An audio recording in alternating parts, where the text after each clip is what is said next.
I've got a weird chill. It's weird. First thing in the morning when you're drinking your cup of coffee, I get these chills that remind me of another life I lived. Do you believe in reincarnation? You probably laugh when I tell you that I do. I believe there was a time I lived a long, long time ago in the Wild West. I was the first Yiddish lawman. My name was Irving Greasemanowitz.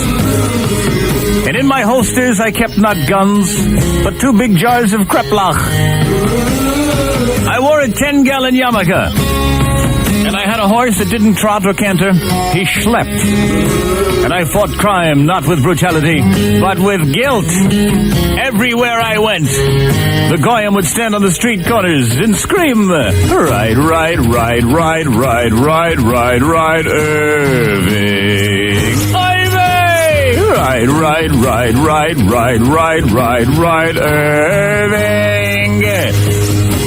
Well, I was in the dance hall, and I was making time with a shiksa named Kitty, wondering how I'd explain it to my father. When suddenly, someone came running in and said, "Sheriff Greasemanowitz, Sheriff Greasemanowitz, the town is completely surrounded by Apaches. We're cut off." I said, "My God, I've got to see this for myself." So I put on my 10-gallon yarmulke, I climbed on my horse, and I galloped away as they sang, "Ride, ride, ride, ride, ride, ride, ride, ride, Irving.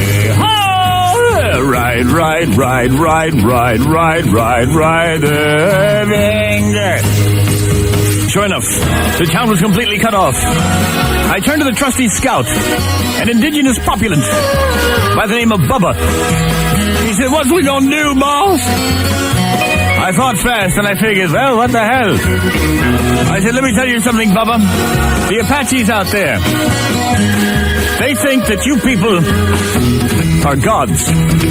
Bubba looked at me and said, "Say what?" I said, "It's true, Bubba.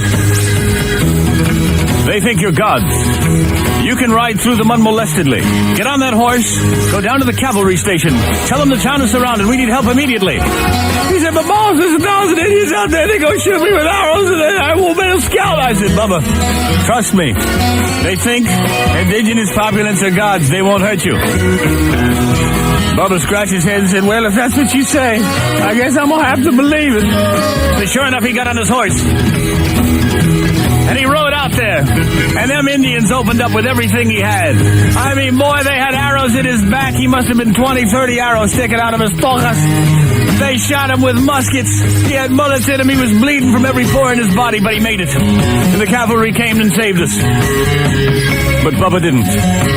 As Bubba was lying there in the dirt, he looked up at me before he died with eyes full of hate, and he said something to me that was so poignant we named the whole city, a very famous city in Arizona, after Bubba. What he said just before he died.